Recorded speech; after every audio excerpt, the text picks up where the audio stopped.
우리가 본문 말씀 누가복음 15장 같이 읽었죠. 여러분 꼭 기억하시기 바랍니다. 누가복음 15장 아주 특별한 내용이 담겨 있습니다. 예수님께서 가르치신 내용 중에 저는 대표적인 내용이라고 마음에 받아들인 내용입니다.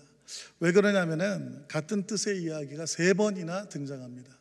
우리 내용 한번 보여주십시오. 여러분 잘 아는 내용이죠. 어떤 내용이죠? PPT 틀어주시면 됩니다. 여러분 첫 번째는 내용을 우리가 읽었던 본문의 내용이죠. 잃었다가 다시 찾은 양에 대한 이야기가 나오는 거죠. 그리고 두 번째 단계에 가면은 잃었다가 다시 찾은 동전 이야기가 또 나옵니다. 또 세 번째는 잃었다가 다시 찾은 누구 이야기야? 아들 이야기가 나옵니다. 물론 여러분 다 이해하셨겠지만 같은 내용입니다. 반복적으로 예화를 다르게 잡으셔서 중요한 한 가지의 마음을 알려주기 위해서 예수님께서 이렇게 강조하신 거죠. 여러분 저는 성경을 어릴 때부터 이렇게 받아들였습니다. 하나님의 말씀은 특별 계신데 이 말씀은 보이지 않는 하나님께서 본인의 마음의 심중을 우리에게 알려주려고 기록해 놓으신 책이다. 저는 성경을 보면 하나님의 마음을 볼 수 있다고 믿습니다. 하나님의 마음이 느껴지면요, 그때서야 정말 그 하나님께서 말하신 그 말 뜻이 무엇인지를 바르게 해석할 수가 있어요.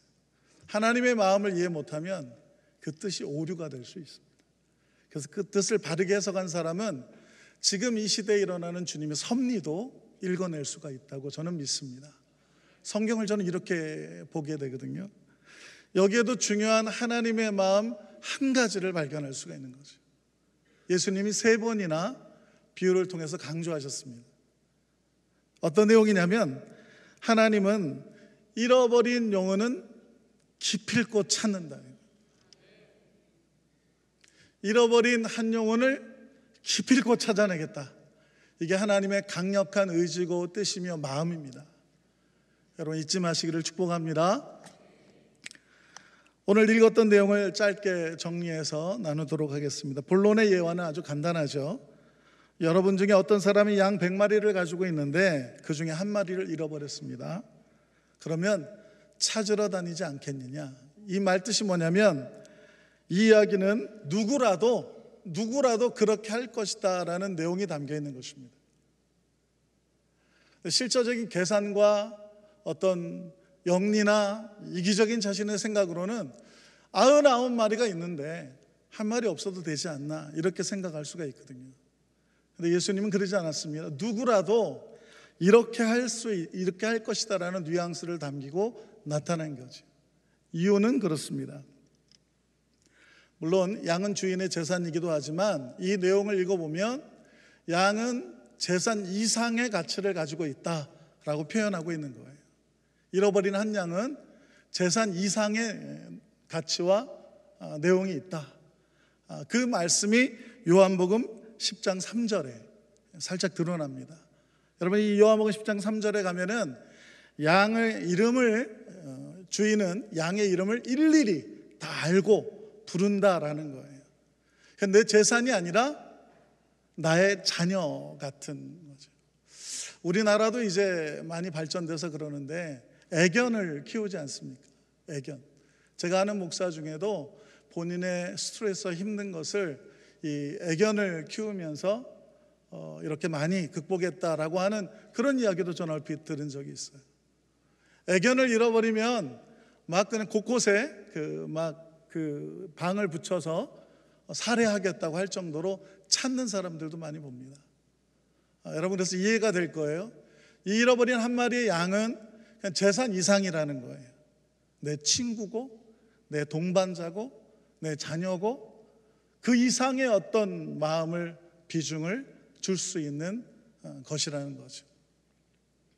그런 의미에서 여기에 잃어버린 한 마리의 양은 누구든지 그 한 마리의 양을 잃어버렸다면 찾으러 갈 것이다 라고 예수님이 말한 것입니다. 여러분에게도 이 동일한 긍휼의 마음이 있기를 축복합니다. 자, 그럼 잃어버린 양은 어떠한 상황일까요? 본능적으로 양은 밤을 무서워한답니다. 그러니 떨고 있겠죠. 그래서 주인이 만약에 양을 재산 이상의 가치로 생각한다면 어떻게 할까요? 찾기 위해서 어마어마한 시간을 공들여 찾을 것입니다. 다른 건 안 보일 거예요. 저도 에버랜드에서 한번 제 늦둥이 아이하고 갔다가 놓친 적이 있어요. 막 그 순간이었지만 이 등에 땀이 막 맺히면서 순간 부들부들 떨면서 막 목노아 이름을 부르면서 깜짝 놀랐죠. 인파에 휩쓸려서 잠시 놓쳤는데 그런데 찾아냈죠. 그 느낌처럼 이 한 마리의 양 때문에 분명히 주인은 골짜기건 엉켜있는 가시를 헤치고도 기필코 찾아내기 위해서 헤매는 그 상상을 좀 해보시길 바랍니다. 혹시 다치지는 않았는지, 상하지는 않았는지, 얼마나 마음이 조마조마할까요? 자, 그러다가 한 마리의 잃어버린 양을 이제 발견합니다. 여러분, 그 기분을 여러분 느낄 수 있습니까? 저는 이제서야 알겠습니다. 저는 이 기분을 이제 압니다. 성경 말씀에는 뭐라고 됐냐면 5절에 보니까 자, 이제 잃어버린 양을 찾아낸 즉 즐거워 어깨에 메고 집에 와서 그 벗과 이웃을 다 불러놓고 같이 즐거워하자. 내가 잃어버린 양을 찾았다. 이 기분, 이 마음이 여러분 이해되십니까? 저도 그냥 문자로 봤을 때는 느껴지지 않았는데 이 말씀을 삶으로 경험하니까 이제 알겠다. 여러분, 제 사진 한번 보여주시겠습니까? 제가 PPT에 올려요. 귀엽게 생겼죠? 제 첫째 아들입니다. 아기 때는요, 지하철에 안고 다니면 저 아이가 소위 말하는 요즘 캐스팅을 당했어요. 그래서 어린이 분유 이런 데 나오게 하자고 할 정도로 너무 이뻤습니다. 첫째 아이입니다. 또 그 다음 사진 보여주십시오. 둘째와 첫째입니다. 둘째, 첫째. 저 작은 둘째는 지금 저보다 더 큰 아이가 됐죠. 네, 감사합니다. 얼마나 귀엽고 예뻤는지, 얼마나 사랑스러웠는지.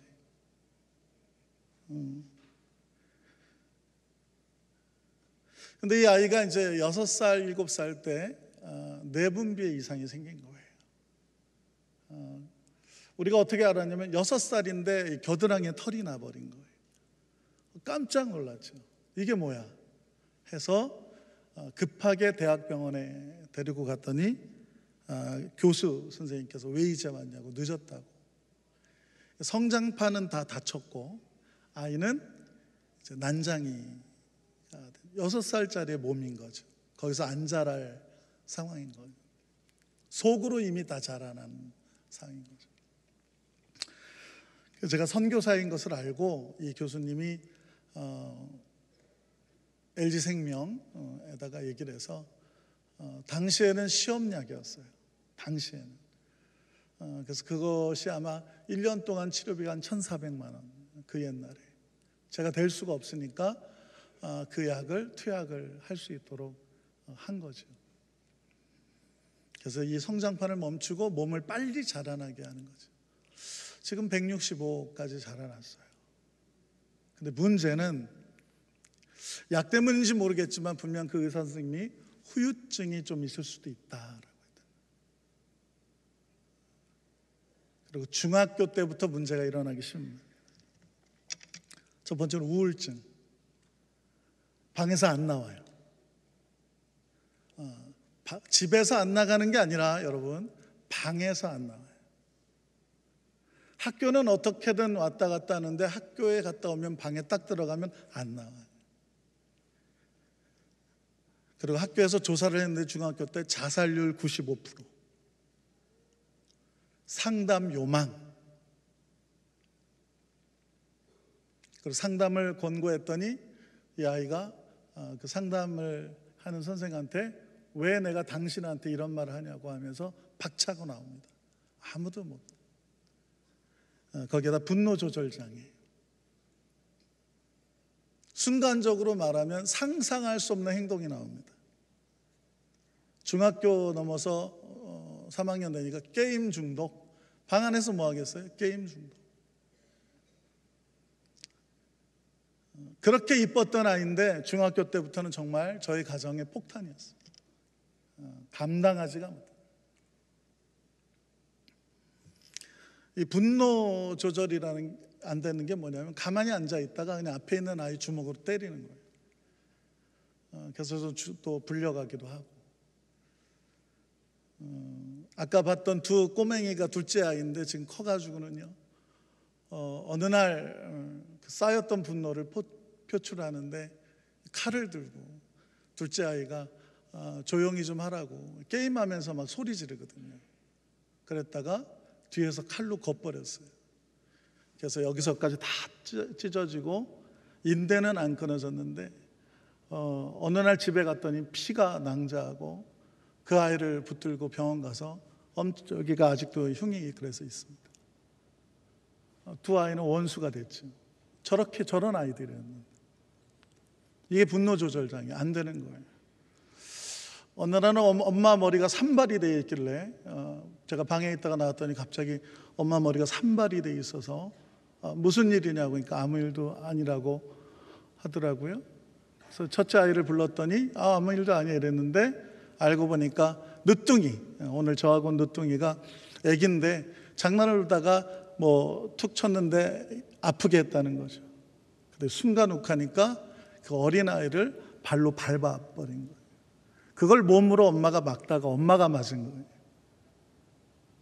근데 아무 일도 없었다고 거짓말하는 거죠. 그러다 엄마가 속이 터져서 얘기하니까 도망가 버렸어요.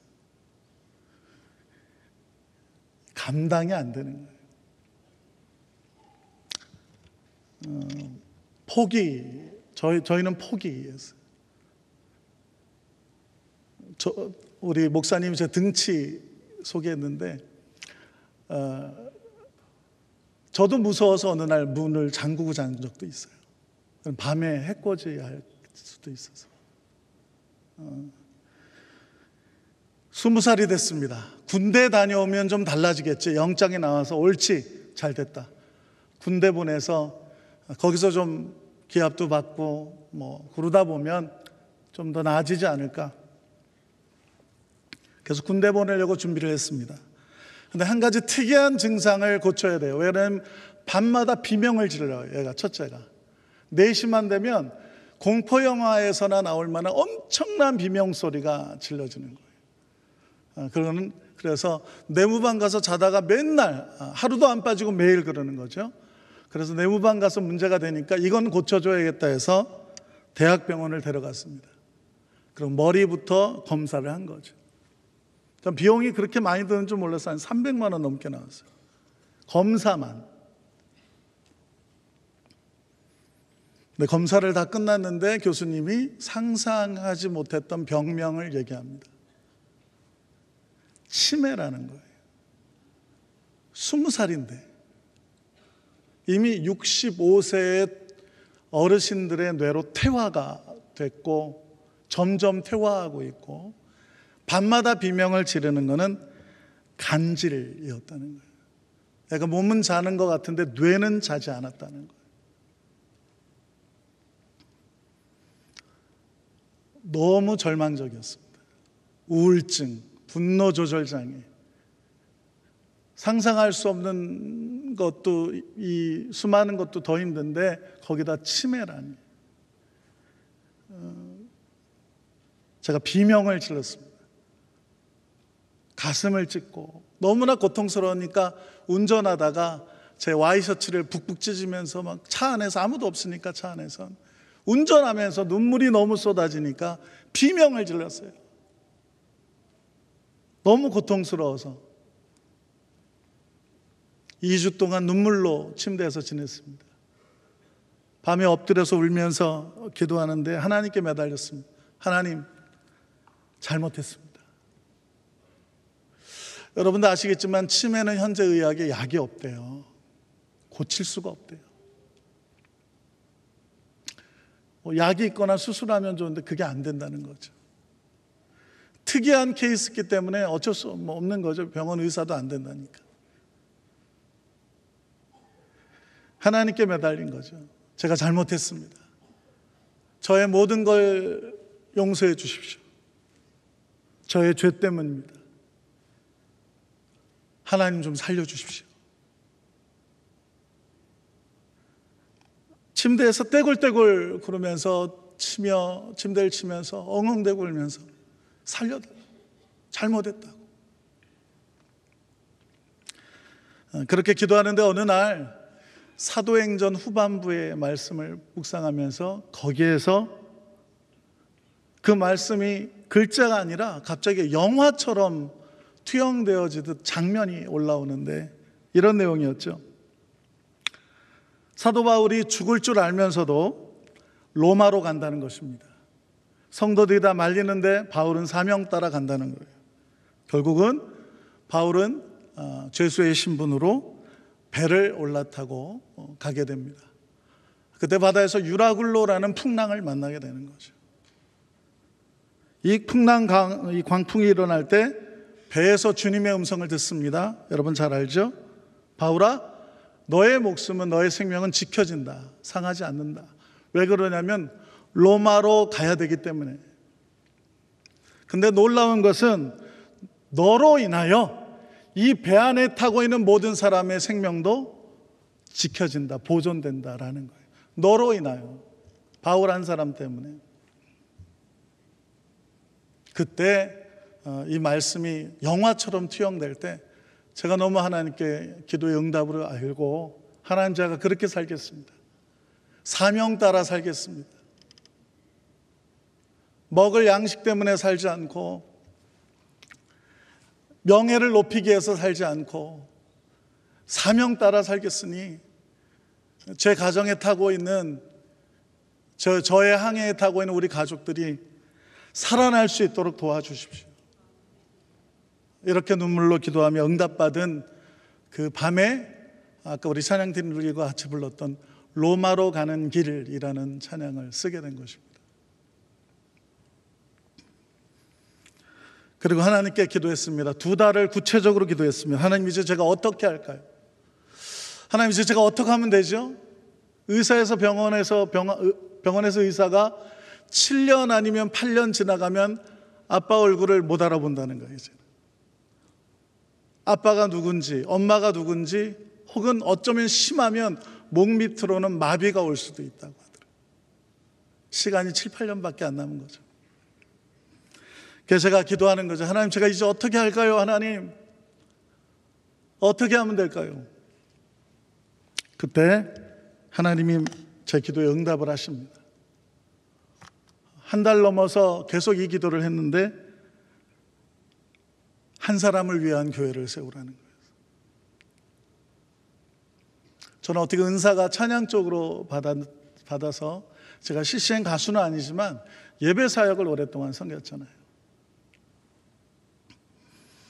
그래서 교회 사역에도 거의 음악 목사, 찬양하는 역할을 맡아서 왔는데 주님이 그 밤에 이 얘기를 하시는 거예요.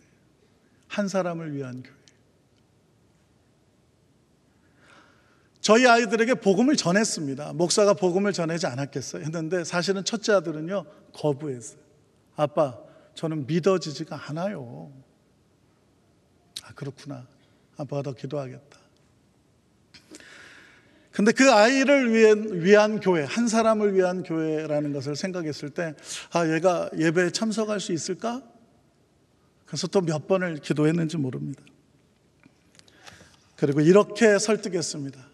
요한아, 아빠가 그래도 목사인데 50이 돼서 사역할 교회가 마땅치 않으니, 이렇게 그냥 설명한 거죠. 이미 저는 그때 당시에 부교역자로, 음악 목사로 교회에서 일을 하고 있었던 때입니다.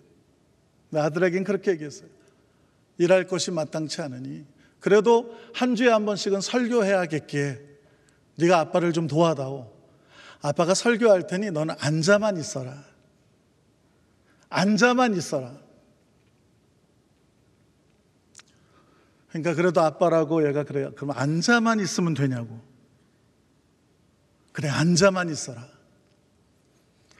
그래서 앉아만 있겠다고 얘기를 하는 거예요. 그래서 아들은 그래도 아빠를 위해서 앉아 있고, 아빠는 아들을 위해서 설교하는 한 사람을 위한 교회가 시작이 된 것입니다. 그래서 저는 성도가 한 명이에요. 한 명. 한 사람을 위한 교회가 말 그대로 한 명인 것입니다. 한 영혼을 위한 교회죠. 그리고 지금 30번째 예배를 그렇게 드렸습니다.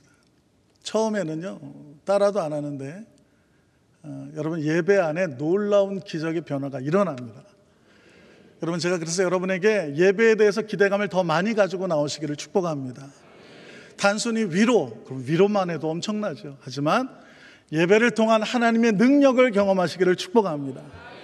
저는 그것을 보았고 그것을 느꼈던 곳에 있었고, 또 제가 그렇게 지금 느끼면서 엄청난 변화를 예배를 통해서 보고 있거든요. 다시금 한번 정리했어요. 예배가 뭘까? 여러 가지 많은 학식과 학술과 여러 가지 내용이 있지만, 전 그냥 제가 30년 가까이 체험한 예배는 이런 거예요. 간단합니다. 한번 내용 보여주세요. 예배는 나를 위한 게 아니죠. 하나님께 영광을 돌리는 것입니다. 여러분, 이 방향이 달라지면 안 돼요. 예배를 구경하는 게 아니죠. 예배는 주님께 영광을 돌리는 거예요. 여러분, 이건 분명합니다. 이게 달라지면 안 됩니다. 그래서 우리의 찬양도 주님이 받으시는, 그 가사가 주님께 높여지는, 주님께 영광 돌리는. 여러분, 그 내용이 그럼 뭘까요? 두 번째, 제가 이렇게 써놨죠. 감사와 찬양밖에 없다는 거예요. 하나님 감사합니다. 하나님 주님을 찬양합니다. 이 내용이 예배랍니다. 그리고 세 번째, 하나님의 그 말씀 앞에, 전달되어진 그 말씀 앞에 순종하는 것입니다. 그리고 그 말씀으로만 살겠다고 믿음의 고백을 드리는 시간인 거예요. 이거면 다예요. 너무 학술적이고 학식적인 게 아니고, 부복하여 그 말씀을 받고 이제는 그 말씀 따라 살겠다고 믿음의 고백을 드리고 가는 것입니다. 이런 예배를, 이 마음을 지켜서 이런 예배를 드리면 어떤 일이 일어날까요? 하나님의 역사가 예배를 통하여 일어납니다. 30번째 예배를 드렸는데요, 찬송가로 이제 시작했죠. 한 주 한 주 찬송. 그리고 제가 눈이 잘 안 보인다고 노안이라고 이렇게 합니다. 요한아, 네가 좀 불러줘라, 가사를. 아빠가 이게 찬송가 안 보이네?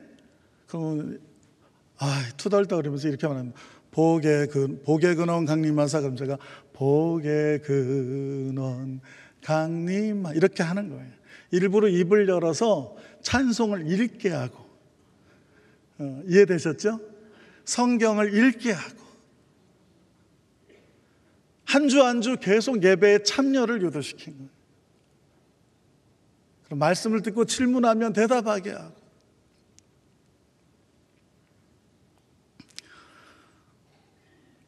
여러분, 그 아이가 변화가 일어납니다. 여러분, 일단은 방에서 나왔습니다. 방에서 나왔고요, 지하철을 타지 않았어요. 타도 어디로 가는지를 얘가 방향을 못 잡는 거예요. 이제는 다닙니다. 밤마다 비명 지르는 것이 줄어들었습니다. 매주마다 치유와 회복을 위해서 기도했지만 저희는 통성기도가 아니죠. 제가 기도하는 겁니다. 하지만 얼마나 간절했겠어요. 변화가 일어납니다. 때로는 가다가 후퇴하기도 했어요. 저는 또 절망합니다. 그 자리인 것 같아요. 그래서 제가 SNS에 1cm라고 썼습니다. 1cm씩 가는 것 같아요. 그 발걸음이. 하지만 제 아내 말로는 너무 많이 변화됐다. 지금은 숨을 쉴 수 있을 것 같아요.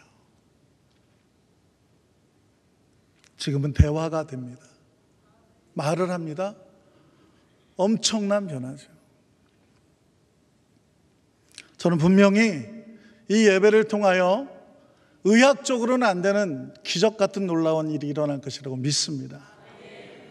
그래서 제가 4년 뒤에는 검사를 해보려고요. 이게 300만 원씩이나 되니까 매번 검사할 수는 없고, 저는 이미 치유되고 있다고 믿는데 한 4년 뒤에는 병원에서 확인도 해보려고요.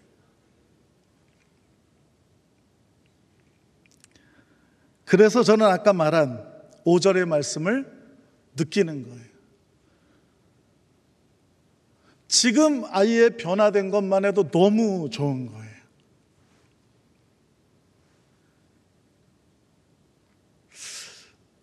유 목사님 중간에 만날 때마다 이 큰 등치가 말만 꺼내면 울었어요. 그러니 얼마나 참 안타까웠겠어요. 근데 지금은 좀 숨쉬겠습니다. 이제는 좀 살만해요. 그래서 5절 말씀에 찾은 양을 자랑스러워하며 어깨 위에 올려놓고 자랑스럽게 집으로 돌아와서 친구들과 함께 즐거워한다는 것이죠. 나와 함께 기뻐합시다. 잃어버린 내 영혼을, 여러분, 내 양을 찾았습니다. 할렐루야. 저도 잃어버린 자식을 이제 찾은 거죠. 여러분, 주님께 감사합시다. 하나님 감사합니다.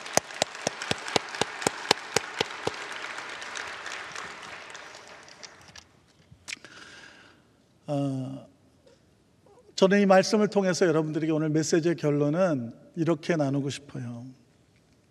제가 몸담았던, 저는 경배와 찬양에 있었는데요, 20년 사역을 했으니까요. 그리고 나와서 예배학교를 시작한 거죠. 거기서 이렇게 말했어요. 잃어버린 한 영혼은 결국은 나다, 이거예요. 이 자리에 있는 모든 분들도 사실은 주님 앞에 잃어버린 한 영혼이셨던 거죠. 그래서 7절 말씀에 예수님이 이렇게 말하는 거예요. 내가 너희에게 이르노니, 우리가 들어야 될 말이라는 거예요. 이와 같이 죄인 한 사람이 회개하면 하늘에서는 회개할 것 없는 의인 99으로 말미암아 기뻐하는 것보다 더하다. 죄인 한 명의 회개가.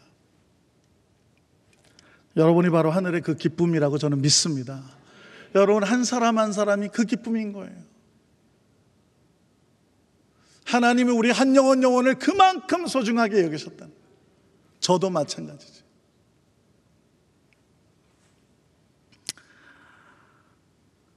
여기에 회개할 것 없는 의인이라는 단어가 나오는데 사실은 이건 좀 짚고 넘어가야 됩니다. 회개할 것 없는 의인이 이 세상에 어디 있겠습니까? 하나님 앞에 모두가 죄인이죠. 제가 이 예배를 시작하게 된 동기도 이거 하나였습니다. 제가 첫째 아들한테 물었어요. 요한아, 이 세상에 죄 없는 사람이 있을까? 라고 물었어요. 근데 이 아이가 그렇게 말하는 거예요. 아니 아빠, 죄 없는 사람이 어디 있겠어요? 다 죄인이죠. 여기에 희망을 걸었다. 얘도 안 울고 있구나. 그렇다면 예수님이 희망이라는 것이 들어가겠구나. 회개할 것 없는 의인이 어디 있겠습니까? 근데 왜 이렇게 얘기했을까요? 1, 2절의 말씀 때문입니다. 이런 내용이죠. 15장 1, 2절에 이런 내용이 나옵니다. 모든 세리와 죄인들이 말씀을 들으러 예수님께 가까이 나오는데 2절에 바리새인과 서기관들이 수군거리며 이 사람이 죄인을 영접하고 음식을 같이 먹는다 하더라. 바리새인과 서기관들은 수군거리면서 비웃었던 거예요. 자신들의 생각으로는 죄인이라고 생각하는 사람들과 한 상에서 밥을 먹을 수가 없다는 것입니다. 자신들은 율법을 다 지켰기 때문에 의인이라고 여기고 저들은 죄인이라고 여겼던 것이죠. 그래서 죄인들의 자리에 앉지도 않는다는 것입니다. 자, 예수님은 바로 이 마음을 깨려고 하는 것입니다. 이게 바로 숨겨진 메시지죠. 하나님 앞에 겸손을 모르는 교만한 사람들,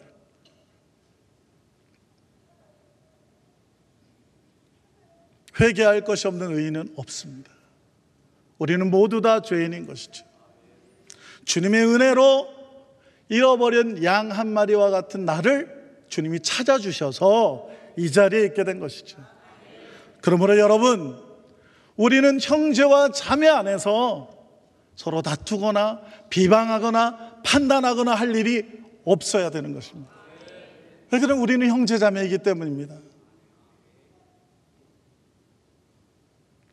우린 주님 나라 가면 함께 있을 거거든요. 그렇지 않습니까? 그래서 분을 낼 필요도 없는 거예요. 언성이 높아질 이유도 없는 거예요.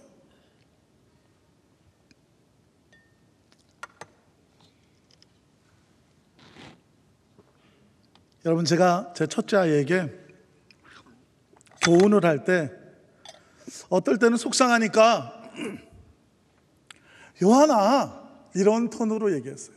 벌써 이렇게 톤이 올라가니까 장벽이 쳐지는 거예요.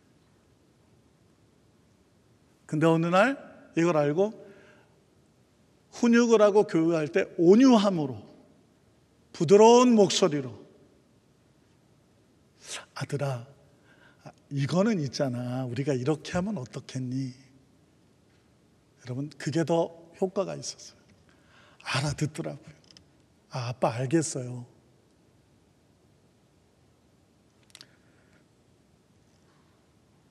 형제와 자매 안에서 사랑 외에 나눌 게 뭐가 있겠습니까?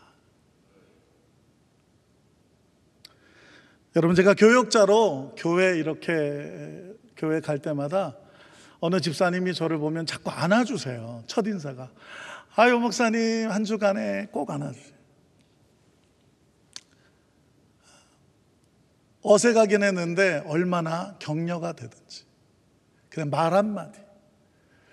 여러분, 우리가 한 주만에 만났을 때 그 말 한마디가 한 주간에 있었던 모든 힘든 것을 녹일 수가 있어요. 형제와 자매들 서로 안에서의 나누는 그 언어는요, 우리가 서로를 살릴 수가 있습니다. 잘 지냈냐고, 너무 반갑다고, 야, 오늘 너무 멋있어 보인다고, 힘들면 같이 울고, 만나면 격려하고 배려하고. 이것을 주님이 기대하셨을 것입니다. 그래서 서기관과 바리새인들을 향한 질책을 하신 거죠.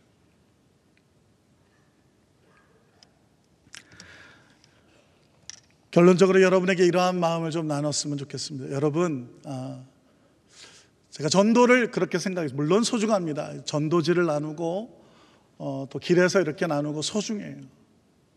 그래서 저는 좀 더 구체적으로 방법을 해서 편지를 써요.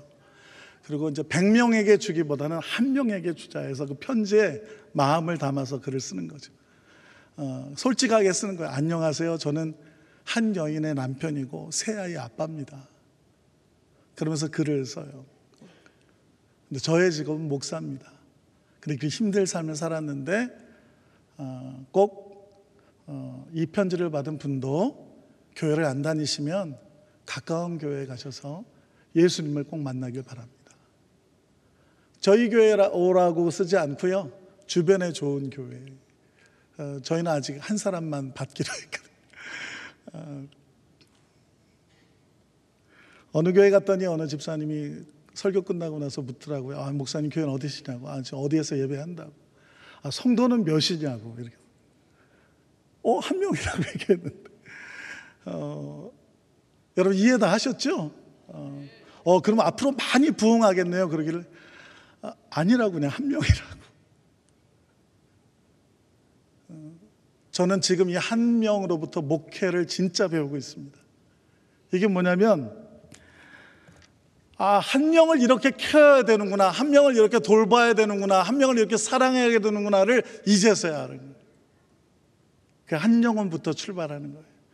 여러분, 전도하거나 교회에 데리고 오는 여러분의 가족이나 친구가 있으면요, 교회에 온 것으로 끝나는 게 아니라요, 그 영혼이 예수님을 만나고 믿음의 고백이기까지 돌보고 감싸고 안고 다녀야 되는 거예요.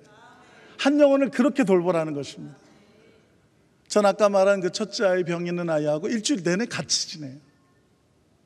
같이 제가 출근하고 사회에서 일을 할 수가 없어요. 알바하러 갔다가 4시간 만에 잘렸어요. 안 되는 거예요. 몸이 안 움직여요. 쉬운 예로 이 그릇 설거지 딱 하나 닦는데 15분 걸립니다. 그릇 하나 닦는데 15분. 누가 알바생을 쓰겠어요? 제가 일하는 데서 청소시키고 그래요. 그래서 제가 데리고 다녀요. 일주일 동안 저와 함께 지내는 거예요. 운전하면서 저와 함께 지내는 거예요. 케어하는 겁니다. 돌보는 거예요. 그리고 예배 한 번에 승부를 더 거는 거죠. 이렇게 돌보는 한 영혼. 만약에 이 자리에 있는 모든 분들이 아직 여러분의 가족 중에 주님을 만나지 못한 사람이 있다면 이렇게 마음을 품어보시길 바랍니다. 여러분, 그를 위하여 기도하십시오. 하나님, 그가 주님을 만나도록 도와달라고 기도하십시오. 그리고 그 한 영혼을 향하여 초점을 맞추고 포커싱을 하고 계속 기도하면서 초청을 하고, 이 자리에 와서도 그 이후부터도 그가 예수님을 영접하고 믿음이 자라나서 다른 한 영혼을 품기까지 한번 품어보시라는 거예요. 제가 이렇게 해보니까 이것이야말로 그 생명을 정말 소중하게 여기는 것이지 않나라는 결론에 제가 도달했습니다. 여러분, 제 작은 간증과 내용을 통하여서 여러분에게 메시지가 잘 나누어지고, 또 누가복음 15장에 있는 말씀 통하여 한 영혼을 이렇게 귀하게 여기시는 하나님, 내게도 그 한 영혼을 심어 주시옵소서. 여러분의 가족이 될 수도 있고, 여러분의 친구가 될 수도 있고, 여러분의 이웃이 될 수 있습니다. 오늘 이후에 이러한 아이를 여러분이 꼭 찾아보시기를 기도합니다. 기도하겠습니다.